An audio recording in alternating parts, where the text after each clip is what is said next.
इंसान हर हद पार कर जाला और हम भी यह कईनी। ना वजह जानत रहनी ना अंजाम। हम ना जानत रहनी कि शरीफुद्दीन साहब ऐसन काहे करे चाहत रहले। उनके रउआ और भाईजान में दरार डाल के कहा मिलत, ये सवाल के जवाब सिर्फ उनके पास बा और वो यहाँ नहीं खे। बा अदब, बा मुलाहिजा, होशियार, नूरे तख्त, शहंशाह हिंद, बादशाह जलालुद्दीन मोहम्मद तशरीफ ला रहल बाड़न।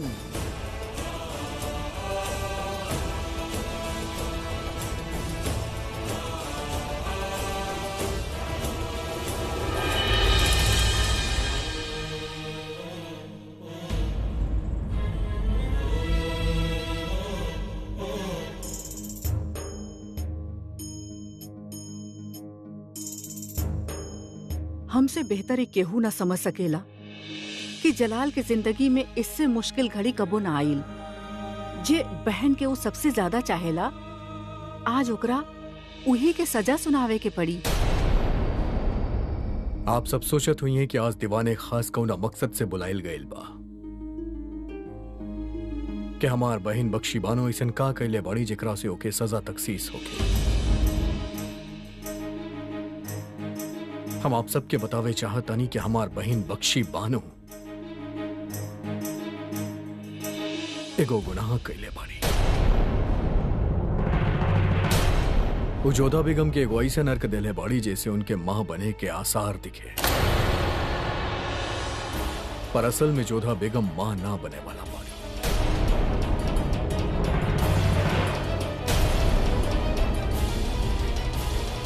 आप सबके तरह हमार भी ख्वाहिश बा कि मुगल सल्तनत के ऊपर बारिश मिले,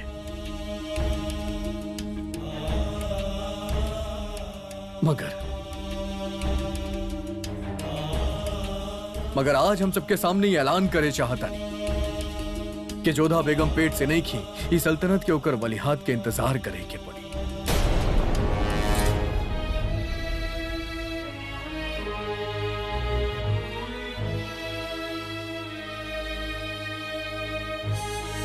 पर जौना दिन हमके ये खुश नसीबी हासिल हो गई, वो दिन हम खुद आवाम के इत्तला कर। लेकिन आज हम अपन बहन बख्शी बानो के सजा सुनाए।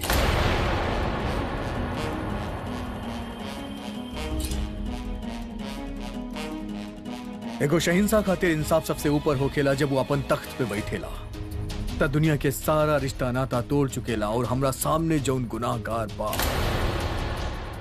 वो हमार ही बहन बाड़ी। हमरा सामने मुश्किल ही बा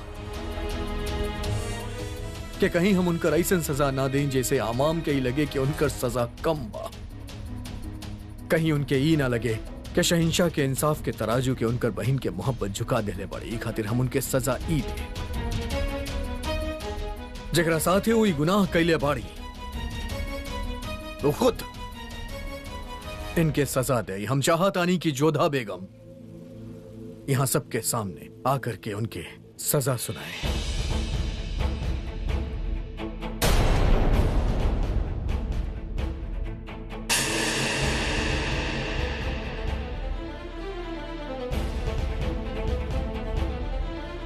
ये खातिर जोधा बेगम इंसाफ खातिर हाजिर हो गए।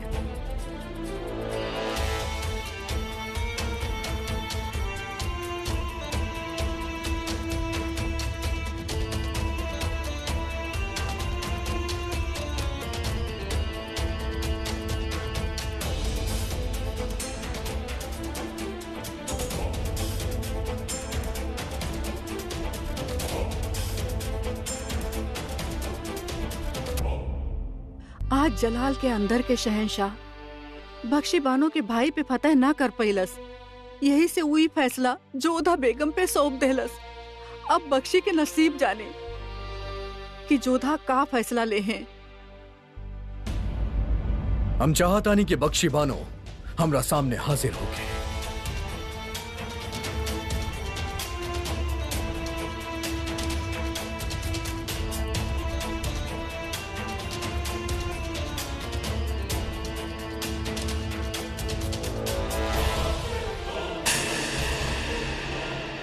जोधा बेगम, एगो शहिंशाह होके के नाते हम आज आपके हुक्म देता नहीं कि आप इनके सजा सुनाइए। हम के आशा न रहे कि शहंशाह उत्तरदायित्व हमरा के सौंप दिए। हमरा खातिर बहुते कठोर पल बा, परंतु यदि अपराधी के दंड ना दिहल जाए त ई ओकर सहयोग करे जैसन होखेला, जे कि एगो अपराध है। यही से बख्शी बानो के दंड अवश्य दिहल जाए।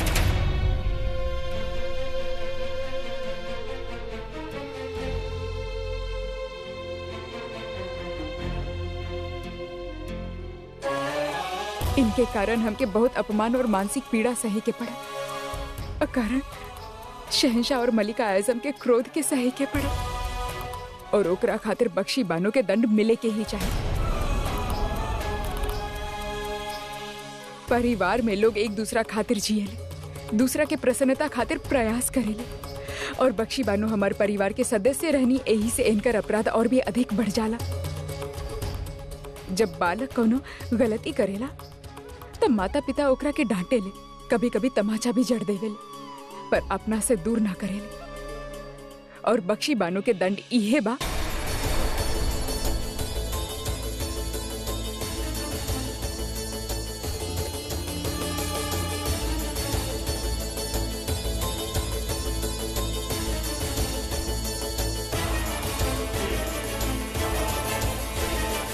कि उनके सदैव हमनी के आपन बन के रहे के होखी।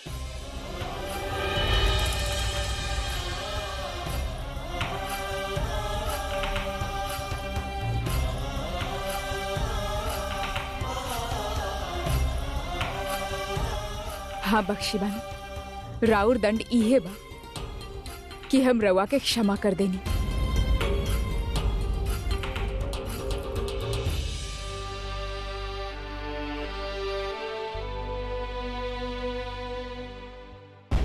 हम जानी ली कि यही जा उपस्थित लोगन के हमार निर्णय विचित्र लग रहा होगी, परंतु हमार दृष्टि में ऐसे बड़ दंड और कोनो हो ही ना सकेला। काहे कि सामान्यतः जब कोनो अपराधी के दंड दिहल जाला त वो अपराध बोझ से मुक्त हो जाला, परंतु प्रायश्चित ई पीड़ा के, ई ग्लानि के बख्शी बानो के मन में सदैव जीवित रखी और उनके याद दिलाई कि ई कितना बड़ भूल कैले बानी। अपन परिवार के और अपन पिता तुल्य भाई के कितना कष्ट पहुंचेले बानी।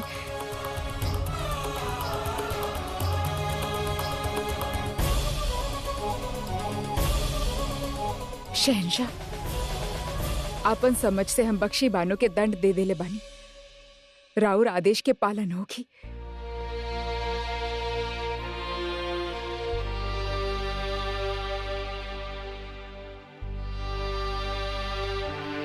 हम जोधा बेगम के फैसला के मंजूर करता नहीं, पर भले ही बख्शी बानो के माफ कर देले होके, पर वो हमार भी गुनाहगार पड़ी।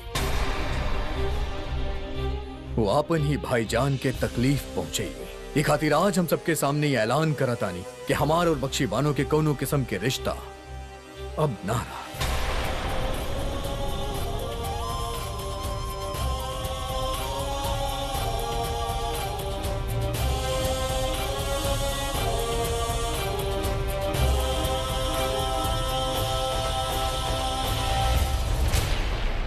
हम आज से ऐलान करता नहीं कि हमार बहन नहीं की। हम चाहता नहीं कि हमार नजर से दूर हो जाए।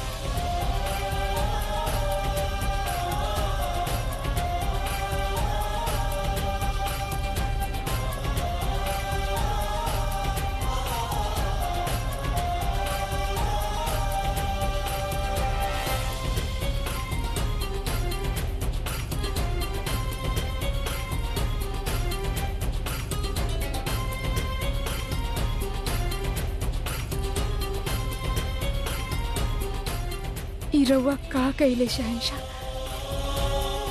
हम कबो ना चाहत रहनी कि भाई और बहन के बीच दूरी बढ़े।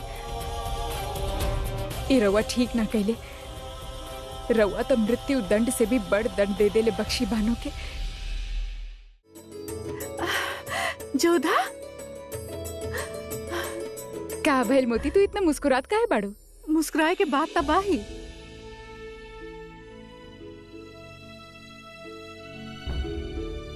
जोधा, हरम में जे लोग तोहरा बारे में ऐसन वैसन बात बनावत रहले, आज उहे लोग तोहर प्रशंसा कर रहल पड़े।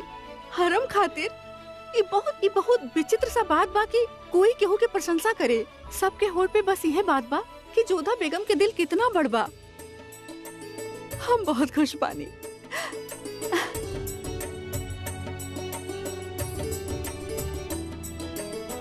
हम जे भी निर्णय ले पाइल बानी केवल इनके कारण। ये हमके सद्बुद्धि देले। होशियार, शहंशाह हिंद बादशाह जलालुद्दीन मोहम्मद तशरीफ ला रहल बाड़न। प्रणाम शहंशाह।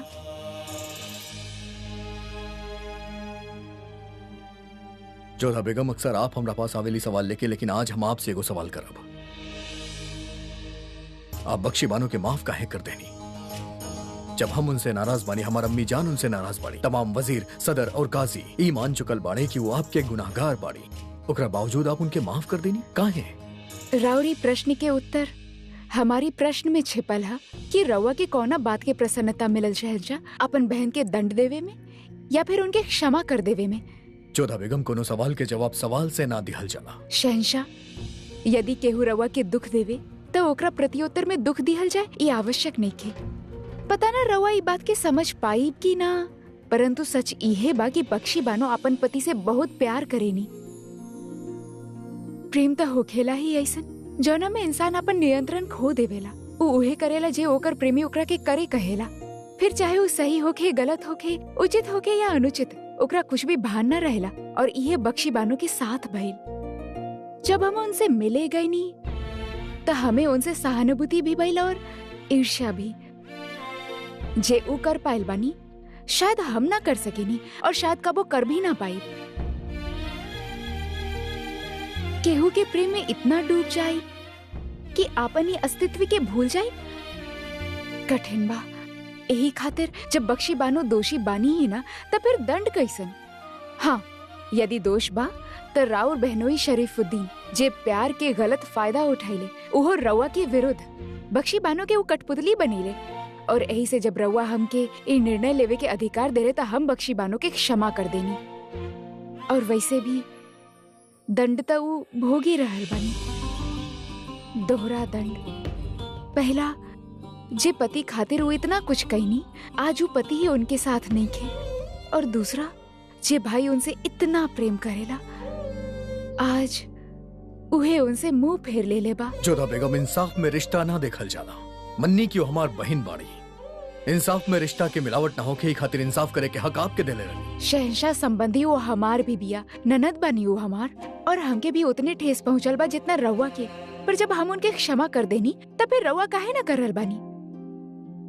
रउआ भी उनके क्षमा कर दी। हरगिज़ ना करब। आपके पास दिल बा, हमरा पास दिल नहीं खे जोधा बेगम। एगो शहंशाह के फर्ज बा उनके सजा दिहल, और हम उनके सजा दे देले बाड़ी उनसे रिश्ता तोड़ के। यदि कहला से संबंध टूट जाते शहंशाह, तो रउआ और हमार संबंध कब से टूट जात।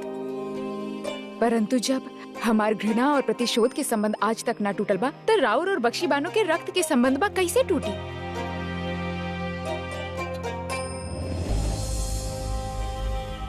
राउर आंख के अश्रु रउआ और बख्शी बानो के संबंध के साक्षी है। जब तक ये अश्रु बाड़े, राउर संबंध ना टूटी।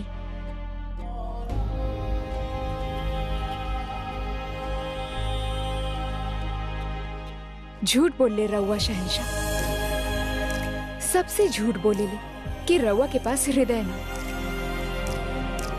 यदि हृदय ना होखत तो आंख में अश्रु भी ना होखत। आज दीवाने खास में जलाल जोधा बेगम के तरफ से सफाई पेश कैलस।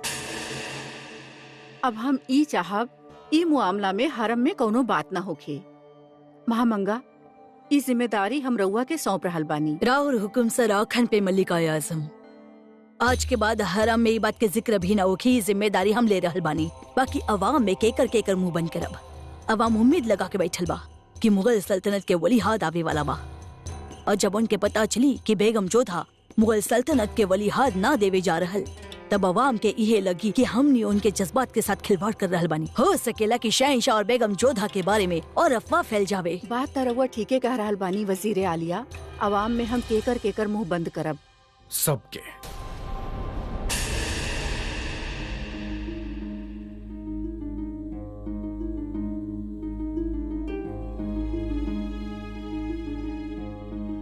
अम्मी जान, हम अवाम में उठल सबके सवाल के जवाब खुद देब। जलाली मुमकिन नहीं खे, तो हम एकरा मुमकिन बनाई बड़म्मी।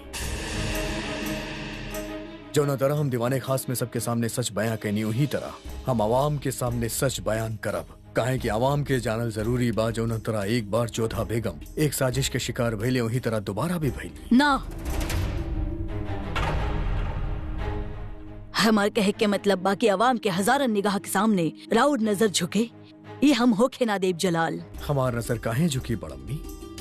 हम कोनो गुनाह थोड़ो न कैले बानी। हम तो बस एक बेगुनाह के गुनाहगार के साजिश से बचैले बानी। और फिर ये आवाम हमार बा, ये सल्तनत हमार बा, ये रियाया हमार बा। होकर खुशी खातिर, होकर भला खातिर हम तमाम काम कैले बानी। तक आ भइल एक बार अगर उनके उम्मीद टूट गई था। हम जाना तानी लोग हमसे हमदर्दी जताइए, हमार तकलीफ के बटी है, शायद हमके ताना भी मारे, लेकिन इन सब के बावजूद हम जोधा बेगम के किस्सा ना बने थे।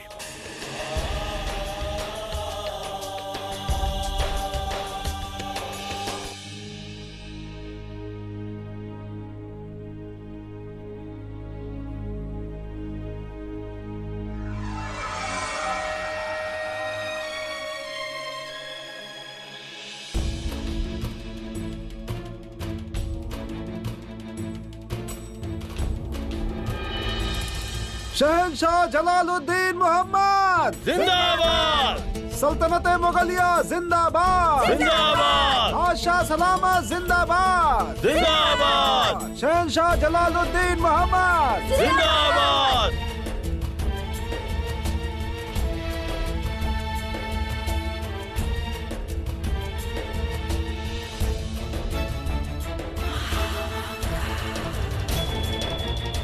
हम बहुत खुश नसीब बानी कि हमके आप जैसन मोहब्बत करे वाला रियाया मिलल। हम शुक्रगुजार बानी परवरदिगार के कि ओकर करम से हम आज ही फक्र से कह सकेली कि हम ना सिर्फ आप लोगन पे, आपके जमीन पे, बल्कि आपके दिल पे भी हुकूमत कैले बानी। हम कह सकेली कि हम मुगल सल्तनत के परचम के आपके जहन पे लहरा ले बानी। हमार खुदा जानेला कि हम वो तमाम कोशिश कैले बानी आपन आवाम के वो हर चीज मुहैया करावे के जो एगो बादशाह के फर्ज है। आज हमके रंजबाई बात के कि हम आपके एक उम्मीद के पूरा ना कर पाएंगे, कि हम आपके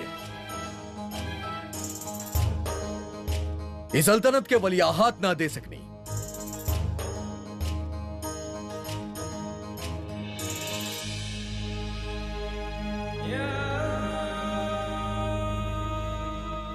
जलाल के इतना शर्मिंदा होखत हम कब्बो ना देखनी। हम कबो रउआ के माफ ना करब बख्शी बानो।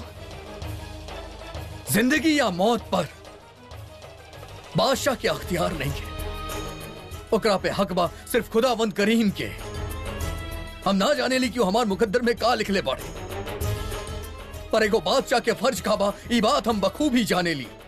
और ई हमार फर्ज बा कि हमार हर हकीकत के हम आवाम के बता सकी। यही खातिर हम आज आप सबके यहाँ बुलैले बानी, ई बतावे खातिर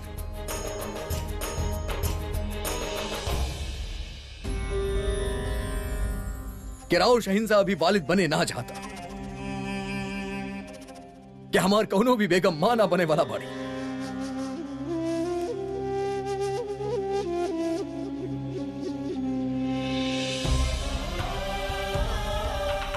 कि मुगल सल्तनत के ऊपर वारिस के इंतजार करे के पड़ी। हम ये बात बखूबी जाने ली कि खबर मिले के बाद शायद ज्यादातर लोग मायूस हो गए। हम ये बात भी अच्छा तरह से जाने ली कि खबर के सुन के हमार कुछ दुश्मन जश्न मनाई है, लेकिन हम मायूस नहीं की। तका भाई अगर जलालुद्दीन के औलाद ना होके लेकिन हम इतना जरूर बतावे चाहब कि एगो बादशाह कबो भी बे औलाद न होखेला। काहे कि एगो बादशाह खातिर ओकर रियाया, ओकर आवाम, ओकर सल्तनत, ओकर दिलनशी होखेली, ओकर औलाद होखेली। और आप सब हमार औलाद बानी। आप सब हमार दिलनशी बानी।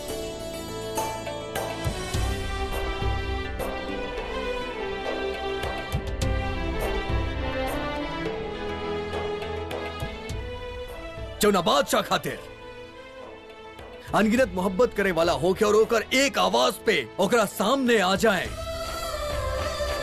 ओकरा बे औलाद होके के रंज नहीं खे। हमके कोनो बात के मलाल नहीं किया और आपके भी ना होके के चाहिए। शहंशाह जलालुद्दीन मोहम्मद जिंदाबाद। सल्तनत मुगलिया जिंदाबाद। जिंदाबाद। बादशाह सलामत जिंदाबाद।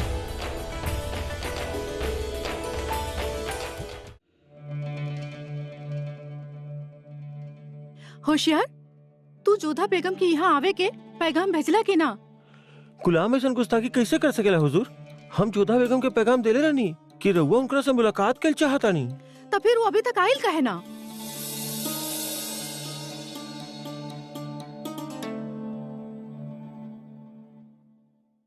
प्रणाम रुकैया बेगम, रवा हमके याद कईनी? हाँ बेगम जोधा, आई तशरीफ रखी। हम रउआ से कोनो जरूरी गुफ्तगू करे चाहतानी। आई।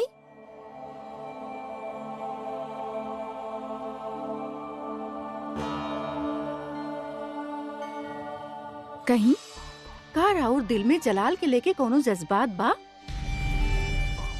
ना, हम राउर प्रश्न न समझ पाईनी।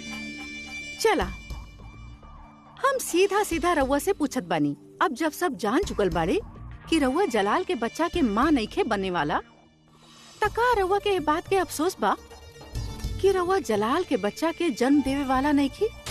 हम जलाल के आंसू भरल आंख देखनी और रउआ के भी आंख देखनी, जे जलाल के एक टक देखे जात रहे, जौने में जलाल के दर्द उमड़त रहे। कहीं इतना दिन के साथ के वजह से रउआ के जलाल से मोहब्बत ना हो गई?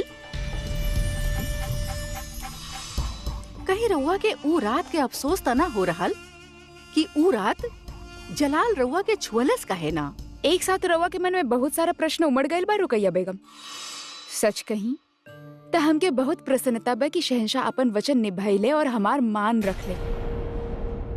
हाँ, भरल सभा में उनके इतना भावुक देख के हमरा के भी दुख भइल और इहो सच बा कि कदाचित अब हमके उनसे घृणा नहीं खे, काहे कि वो अपन कर्तव्य निभाइले, हमके कलंकित होके से बचाइले और भरी सभा में हमार मान रख ले।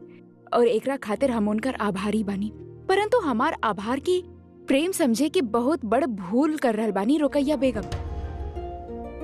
हमरा तो ई बात की प्रसन्नता बा कि आज भी वो हमरा निकट ना बाड़े, बल्कि रउआ के सबसे अधिक निकट बाड़े।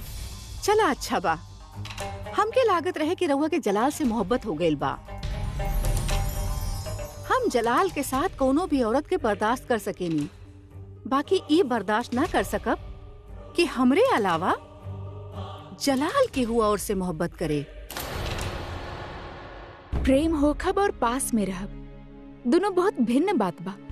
रुकैया बेगम, रउआ हमसे इतना सारा प्रश्न कईनी, अब एक प्रश्न हम रउआ से कर रहल बानी। बताई कि का रउआ सच में शहंशाह से प्रेम करेनी?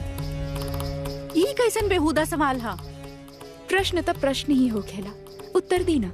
बताई, रउआ शहंशाह से प्रेम करेनी? यही खातिर तो हम उनकर बेगम बानी और हमेशा बनल रहब। ई हमार प्रश्न के उत्तर नहीं खे।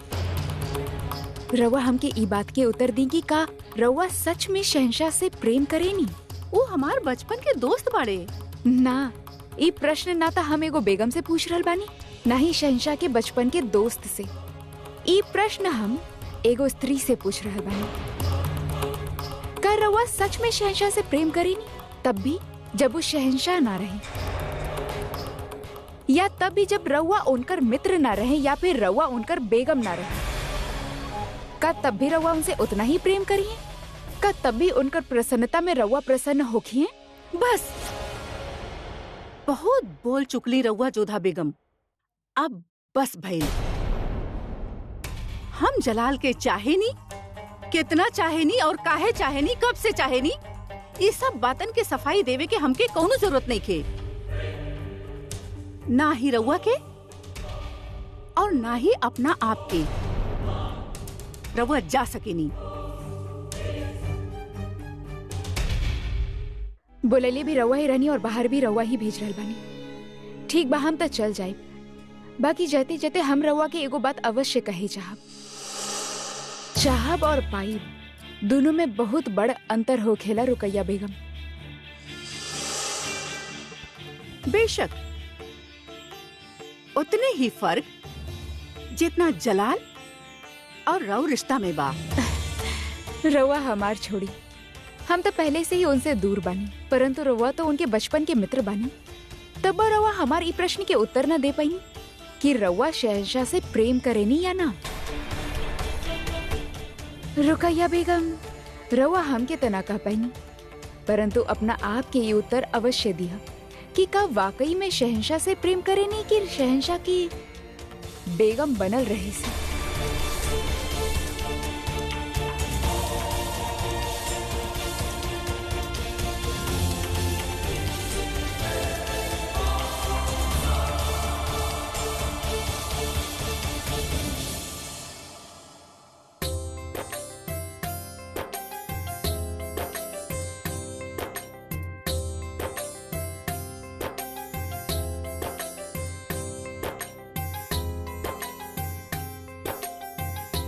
अरे का सुबह सुबह यही जो खेल रहा बाड़ू, वैसे रियालिया महामंगा तहरा के काम करे खातिर बोलेले बानी, खेले खातिर ना। चला।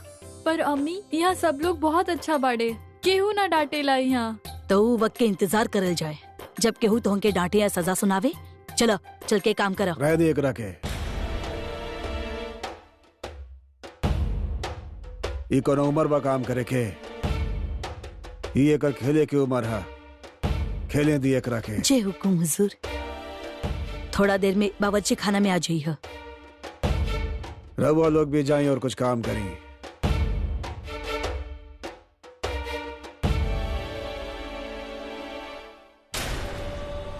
क्या बात है? न गला में कोनो हार, न कलाई में कोनो कंगन, न चूड़ी। हुजूर, हम बांदिया बानी, हमरा पास ऐसन जेवर कहाँ होखेला। एगो काम करा, हमरा साथ हमार होजरा में चला, जरूरी काम है।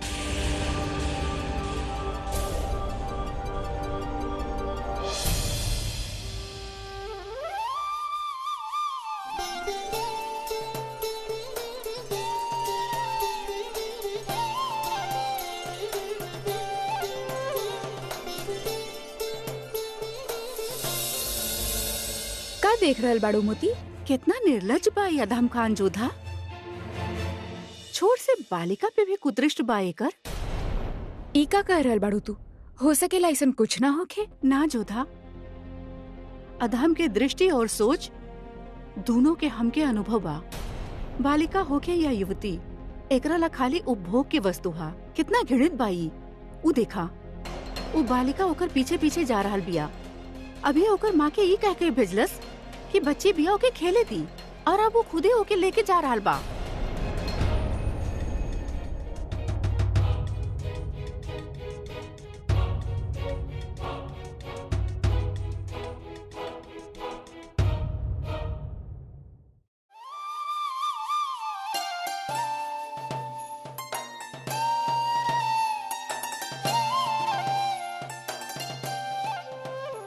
का बात बा खाने खाना? आप अभी तक अपन पतंग के ना उड़े नी? लागत बा शहंशाह, आज हमसे ना उड़ पाई, हवा साथ ना दे रहल बा। पतंग उड़ावे के मजा तबे बा खाने खाना, जब हवा साथ ना दे।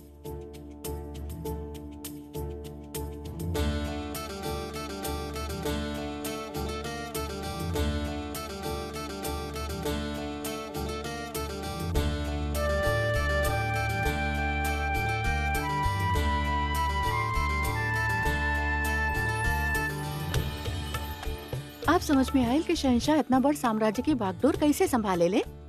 जे पतंग के डोर इतना अच्छा से संभाले, वो हर डोर के संभाले जानत होगी ना। ई ली रही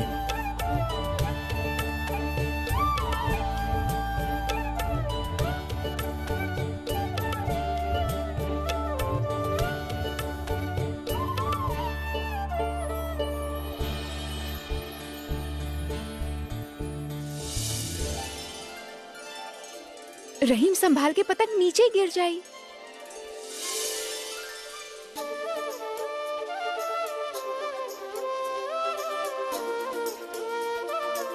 अब आगे से ध्यान रखिए, डोर भले ही हाथ में होखे पर अगर जरा से भी ध्यान भटकल तब पतंग कट के नीचे गिर सकेला, समझला?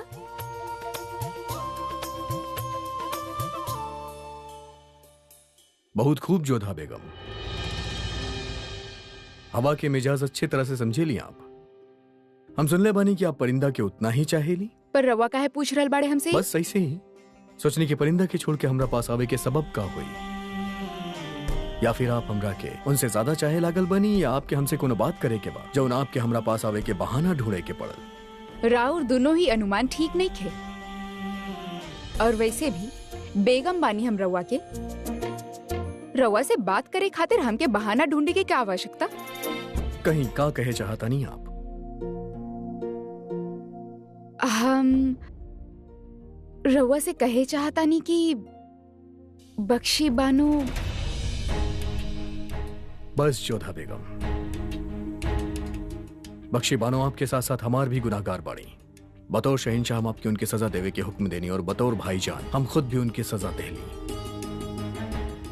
इंसाफ के साथ साथ ही मामला भी खत्म हो गई। अब खुदा के खातिर आप हमारे जख्म पे नमक छिड़कल बंद कर दी। शहंशाह हम तो बस इतने कहे चाहता नहीं कि जोधा बेगम, हम कहनी ना कि हम ई मामला पे कोनो बात ना करब, और आप भी बख्शी बानो के बारे में सोचल बंद कर दी।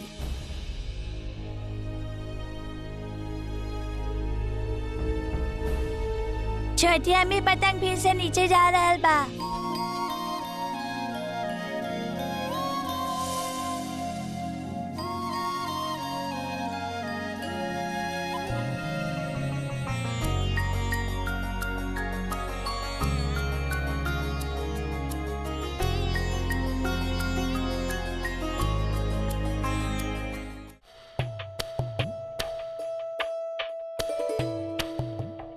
हाय अल्लाह, का हुस्न देले बाड़ा हमके। कोनो भी जेवर डाली जज के बाहर आवेला। जाविदा बस करा, इतना भी मत निहारा खुद के। नजर लगाई का? हाय अल्लाह। आदाब। आदाब। हाँ बोली, का काम रहे? सूबेदार हुजूर हमके यहाँ बुलैले बाड़े। अच्छा अच्छा, सुना एगो बात बताई कि हम कैसन लाग रहल बानी? जी बेहद खूबसूरत। ओ तो हम जानी ले, अगर हमार शौहर के भी रंग हमरा जैसन साफ होकत ना तो का बात रहे। आपन अम्मी जान पे गइल बाड़े ना ऊ, तो उनको रंग भी थोड़ा सांवला बा। पर अब का करी, मोहब्बत में तो ऐसा नहीं होकेला। कर बैठनी उनसे। इला आ गए हमार सूबेदार साहब। एला तोहरा खातिर। जी हम लेला बेटा, इतना मोहब्बत से जे दे रहल बाड़े। शुक्रिया, रउआ दोनों बहुत नेक बाड़े। जब जी चाहे चली आई है, और तकलीफ होके तो बोल दिया। हाँ? आदाब।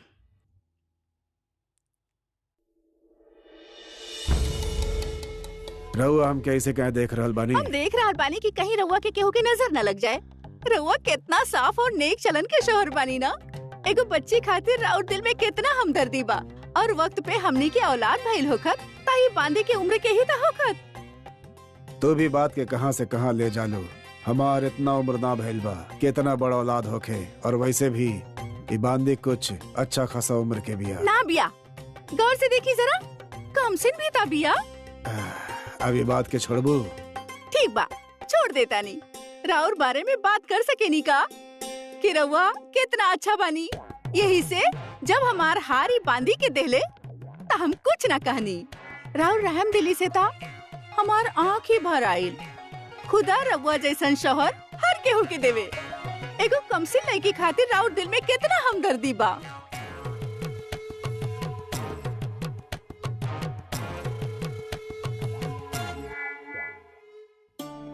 हम सबके याद दिला दी कि कुछ ही दिन में जलाल के सालगिरह बा। महल में बहुत गम बरस चुकल बा।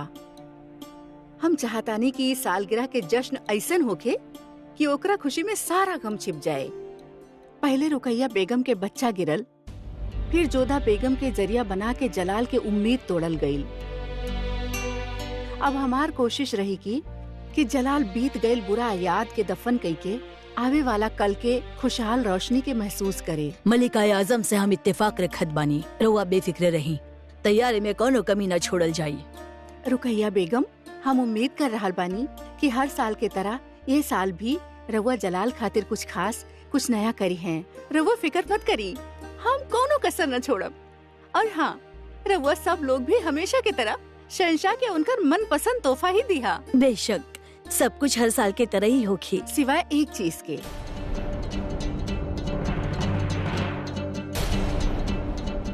इस साल बख्शी बानो इस जश्न में शामिल न होगी।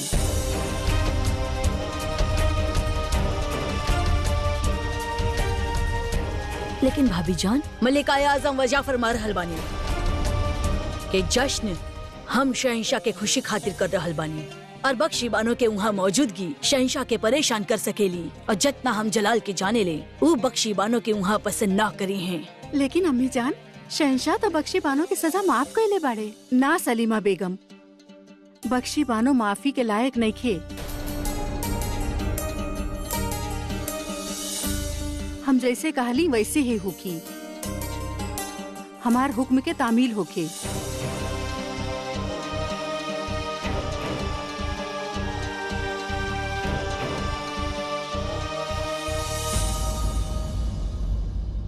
अम्मी जान, अम्मी जान, अम्मी जान, अम्मी जान, आज हम बेहद खुश बानी। और हम बिल्कुल भी खुश ना बानी जावीदा। रउआ भी हो जाई है जब रउआ हमार खबर सुनी है। आसमां से सोना बरस रहल बा। ओ से भी बेहतर अम्मी जान, आज हम राउर बेटा के एगो अलग ही चेहरा देखनी।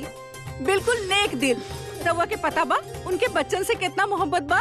हाय अल्लाह कि उनके हमार ही नजर न लग जाए। कितना मोहब्बत से वो लड़की के देखत रहले हूँ।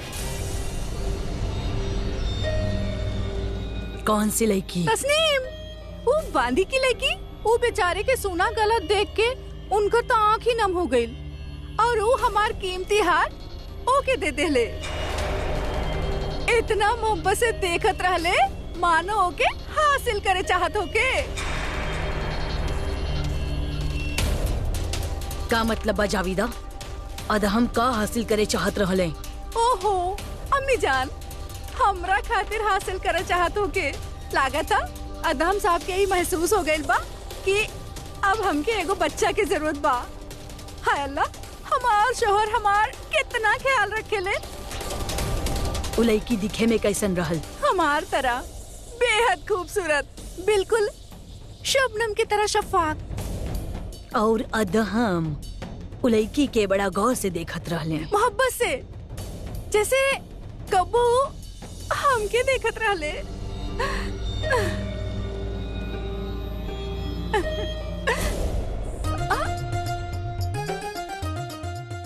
अब जरा हमके गौर से देखी हो जावीदा और बतावा कि हम रउआ के कौन निगाह से देख रहल बानी। हमके लागत है कि रउआ के हमार बात बिल्कुल पसंद ना आइल। शाबाश, जिंदगी में पहला बार रउआ समझदारी के बात कहिले बाड़ू। सच्ची? अब जाइन अपन दिमाग सेवैया में लगाई। जी हाँ, आज हम बेहद प्यार से सेवैया बनाई। आज तो इतना खुशी के मौका बा, या अल्लाह आज के सेवैया देखिए जरा।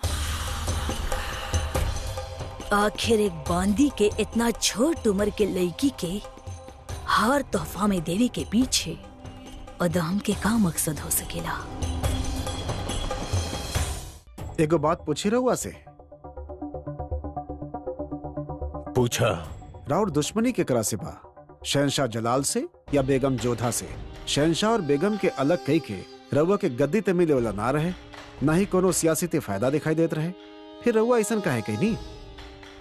तोहार जाने के बात नहीं है, कहे कि सिर्फ हम जानत नहीं कि हमरा से का वायदा कल गई रहे। आमेर और ओकर राजकुमारी जोधा। चुगताई खान के सही कहत सुनले रहनिया। आमेर के राजकुमारी बेहद खूबसूरत बड़ीन। आमेर राउर भैल हो सकेला, राजकुमारी जोधा भी राउर मिल्कियत हो जाए। सुनले बानी खूबसूरत होकला के साथ साथ बहुत तेज दिमाग के भी बिया।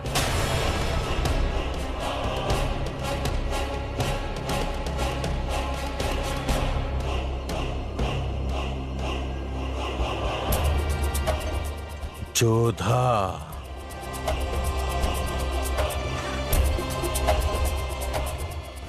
नाम में ही कुछ बात बा।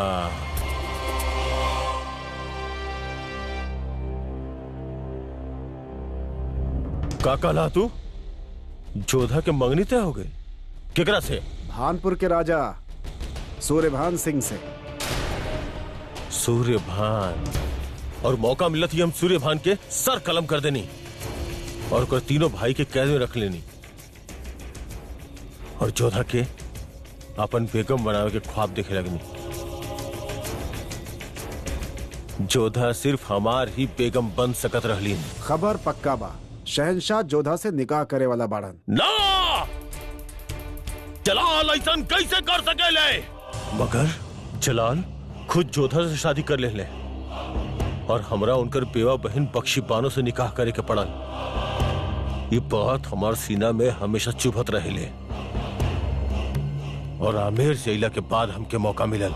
एगो हकीम से पता चलल कि ये दवा इंसान के ठीक भी कर सकेले और ओकरा बीमार, और हम अपन दांव खेल देनी। हम कामयाब होके ही वाला रहनी। जलाल और जोधा के बीच के दरार दीवार बने वाला रहे, मगर हमार पूरा तरकीब उल्टा पड़ गई। हमरा वहां से भागे पड़ल और अब हमरा पास ना तो जोधा बिया और ना ही मुगल सूबेदारी। देखा आप रहुआ आगरा वापस ना लौटब? ये तो वक्त ही बताइए।